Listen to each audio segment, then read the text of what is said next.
የስንት ወር ደሞዝ ነው ያልሰጠችሽ? ትላንትና በግድ ያስፈረሙና አንድ የአንድ ወር ሰጡ። እሺ ብሩ ማለት ነው። ከዛ ልጁ በቃ ሁሉ ጊዜ ይፈከርብኛል። ምን እያለሽ? እገልሻለሁ። እሺ አይንሽን አውጣለሁ። በቃ ብሩ ስጠይቅ ሁሉም ይችላሉ። የአንድ ወር ሰጡኝ ትላንትና። እሺ አሁን እኮ አልሰጡም። ስጠይቅ በቃ እዚህ አስቀምጪ አይደለም። አሁን አንቺ ከመጣሽ ስንት ወርሽ ነው እዚህ ቤት? ስምንተኛ ወርሽ ነው። የስንት ወር ደሞዝ ተቀብለሻል? አሁን የአንድ ወር ተቀብለሽ። የአንድ ወር ብቻ? የሰባት ወር እነሱ ጋር ነው። የሰባት ወር በሙሉ እነሱ ጋር ነው። እሺ ሌላስ? በቃ ይፎክራሉ። እኔ ዝም ብያው ምንም ማለት መውጣት ነው የምፈልገው። ወገኖቼ ይህን ቪዲዮ አዳምጡት። እህታችን የምትገኘው ሳውዲ አረቢያ ሲሆን ሳውዲ አረቢያ የ8 ወር ደሞዝ ታግዶባት እንገልሻል እናጠፋሻል እየተባለ በሚያሳዝን ሁኔታ እያለቀሰ ትገኛለች። حسبي الله عليك انت يا حيوانه يلا انقلع يا عبده تاخذين راتب فلوس عالي ليش مصورين مقامك كذاب متسول كلب يلا تفو عليك አሰላሙ አለይኩም ወራህመቱላሂ ወበረካቱ። ሰላም ቤተሰቦቼ እንዴት ናችሁልኝ? ሁላችሁንም ሰላም ብያለሁ። ይህን ቪዲዮ ላይክ ሼር አድርጉልኝ። እንደዚሁም አዲስ የምትገቡ ለቻናሌ አዲስ የሆናችሁ ሰብስክራይብ አድርጉልኝ። የምታበረታቱኝ ሰብስክራይብ ላረጋችሁኝ እህቶቼ ከልብ አመሰግናለሁ። እህታችን የምትገኘው በሳውዲ አረቢያ ሲሆን ሳውዲ አረቢያ 8 ወር ሰርታለች። ከ8 ወር ደሞዟ የአንድ ወር ደሞዝ ተከፍሏታል። በዛውም እንገልሻል እየተባልኩኝ እየተዛተብኝ ነው ሊገሉኝ ነው እያለ እህታችን እየተናገረች ነው። ከጎኗ ያለችው እህታችን ደግሞ እሷን ለማትረፍ ስትፈልግ ልጅቷን እንዲጠፋ እየመከረቻት ነው።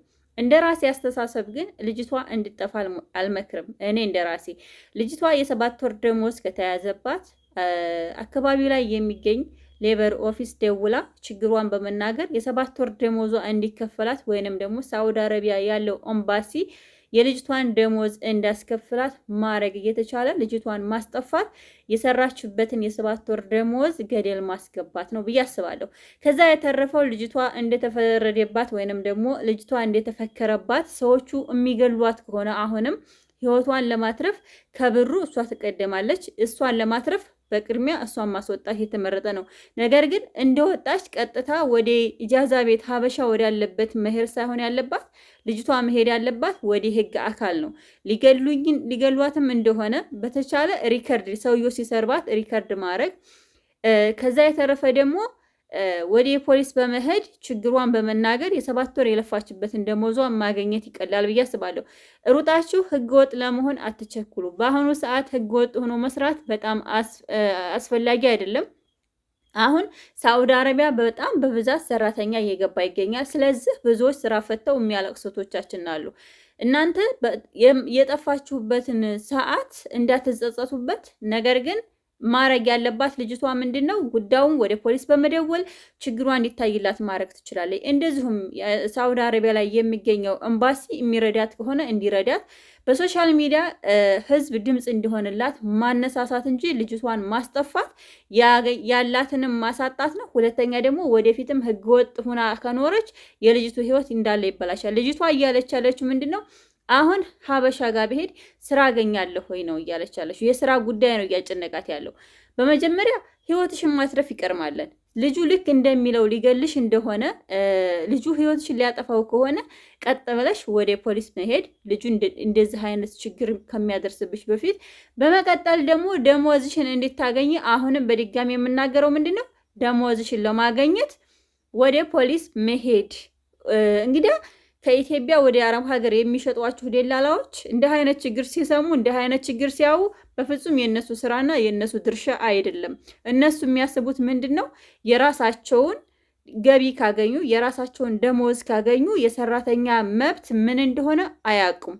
ስለዚህ እባካችሁ ጥንቃቄ አድርጉ። የመጀመሪያ አረብ ሀገር ላይ ስትሄዱ ምንም አይነት ችግር ሳይደርስባችሁ ወይንም ደግሞ ምንም አይነት የከፋ ነገር ሳይደርስባችሁ መጥፋት ለምትፈልጉ አረብ ሀገር ላይ ሆናችሁ መጥፋት ለምታስቡ ወይንም ደግሞ አዲስ ጠለብ ሄዳችሁ እንደዚህ አይነት ክፉ አሰሪ መጥፎ አሰሪ የደረሳችሁ በመጀመሪያ መጥፋታችሁን አልመክርም። ይህን ቪዲዮ አዳምጡት፣ ይጠቅማችኋል።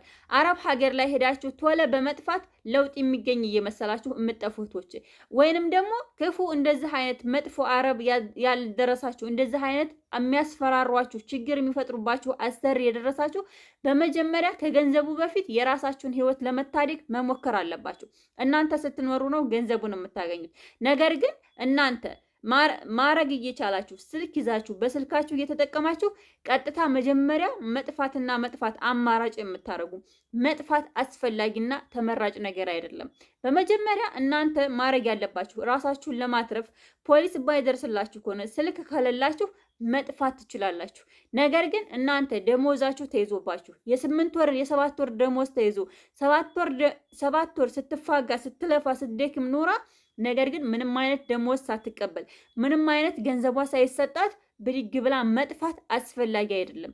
ለምን? ቀጥታ በመደወል ወደ ፖሊስ ቀላል ነው ቁጥሮቹን። የትኛውም ሀገር ላይ ያላችሁ እህቶች ሶሻል ሚዲያ ላይ ሰርች ብታረጉ ማወቅ ትችላላችሁ። ብሬክስ ሀበሻዊ ሰርቷል፣ ሀቢባ ሰርታለች፣ እንደዚህ አይነት ቦታ እንደዚህ ነው ቁጥራቸው እያለ ሀቢባ ቪዲዮ ሰርታለች።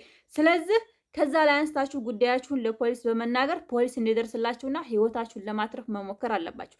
ነገር ግን ከዚህ በላይ ማድረግ የማትችሉ ነገር ካለ ብትጠፉ ችግር የለውም።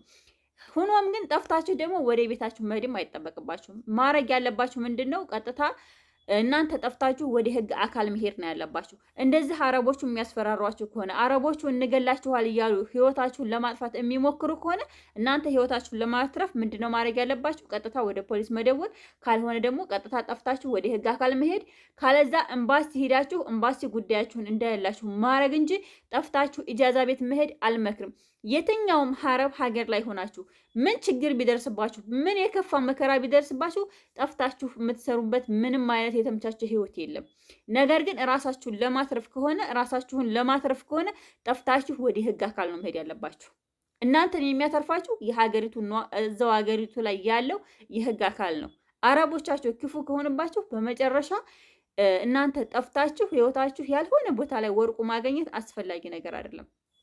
እህታችን የምትገኘው ሳውዲ አረቢያ የ8 ወር ያህል ደሞዝ ታግዳ፣ ነገር ግን ትላንት ወዲያ የ1 ወር ደሞዝ ተከፍሏታል። አሁን ያለችበት ህይወት በጣም ነው የሚያስፈራው፣ በጣም ነው የሚያሳዝነው። በዚህ ሁኔታ እህታችንን ልጥፋ እያለ ትገኛለች። ስራ ማገኝ ከሆነ ልጥፋ፣ የ7 ወር ደሞዜ ምንም ነው አይከፈለኝ። ማሬ 7 ወር ለፍተሽ ደክመሽ ምንም አይነት ደሞዝ ሳይከፈልሽ ምንም አይነት ብር ሳይሰጥሽ መጥፋቱ ላንቺ አስፈላጊና ተመራጭ አይሆንም። ህይወትሽ ሊጠፋ ከሆነ ሊገሉሽ እንደሚሉት እየፈከሩብሽ እንደሚሉት ከሆነ ህይወትሽን ለማትረፍ መጥፋት ግዴታ ነው፣ ትገደጃለሽ። ነገር ግን ያንቺ መጥፋት ላንቺ መፍትሄ አያመጣም። መፍትሄ የሚሆነው አንቺ የ7 ወር ደሞዝ ከተያዘብሽ አንቺ እነሱ መክሰስ ትችያለሽ። ደሞዜ አልተሰጠኝም ሊገሉኝ ነው ብለሽ ማለት ትችያለሽ። ዝም ብለሽ መጥፋት ግን ያንቺን ህይወት ያጨልመዋል እንጂ ያንቺን ህይወት አያስተካክለውም። የትኛውም አረብ ሀገር ላይ ሆናችሁ ለመጥፋት አትሞክሩ። መጥፋት የተወደደ ነገር አይደለም። ህገ ወጥ ሆኖ መኖር የተወደደ ነገር አይደለም። እናንተ ታግሳችሁ ብትሰሩ የ2 ዓመት የ3 ዓመት ያህል ታግሳችሁ ሰርታችሁ ህጋዊ የምትሆኑበትን አገር ነው መምረጥ ያለባችሁ። እኔ ዛሬ ኩዌትን በጣም ነው የምወዳት። ነገር ግን ህገ ወጥ በመሆኔ ነው ኢትዮጵያ መጥቼ ተቀመጥኩት። እንደ ኩዌት የምወዳትና እንደ ኩዌት የምፈልጋት ሀገር የለችም። እንደ ኩዌት እኔ ፈልጌ መኖር የምፈልግባት ሀገር የለችም። ግን እኔ በአጋጣሚ የጠፋሁት እናቴ ስለሞተችብኝ የእናቴ ሞት እንዲጠፋ አስገድዶኛል። በሰዓቱ ላይ ስረዳ ጓደኞቼ እንዲጠፋ ምናምን ጠፋሁ። ያው ከዚህ ደርሻለሁ። እና እባካችሁ የትኛውም ሀገር ላይ ሆናችሁ መጥፋት የምትፈልጉ መጥፋት አያስፈልግም። መክርም ይሄን ነው የምለው ማሮች ፍቅሮች። በድጋሚ በሌላ ቪዲዮ እስከምንገናኝ ድረስ በጣም ወዳችኋለሁ፣ አከብራችኋለሁ። ወዳችሁ ፈቅዳችሁ ለምትከታተሉኝ እህት ወንድሞቼ ከልብ አመሰግናለሁ። አሰላሙ አለይኩም ወራህመቱላሂ ወበረካቱ።